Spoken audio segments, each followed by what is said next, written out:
নারীর টানে বাড়ি ফেরা আর অতি উৎসাহিত হয়ে গন্তব্যে পৌঁছানোটাই যেন কিছু মানুষের জীবনের কাল হয়ে দাঁড়িয়ে গেল।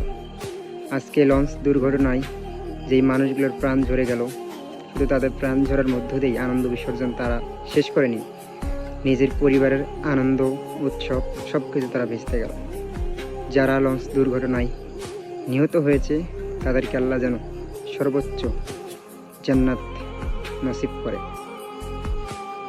নারীর টানে বাড়ি ফেরা আর অতি উৎসাহিত হয়ে গন্তব্যে পৌঁছানোটাই যেন কিছু মানুষের জীবনের কাল হয়ে দাঁড়িয়ে গেল। আজকে লঞ্চ দুর্ঘটনায় যেই মানুষগুলোর প্রাণ ঝরে গেল, শুধু তাদের প্রাণ ঝরার মধ্য দিয়েই আনন্দ বিসর্জন তারা শেষ করেনি, নিজের পরিবারের আনন্দ উৎসব সব কিছু তারা ভেস্তে গেল।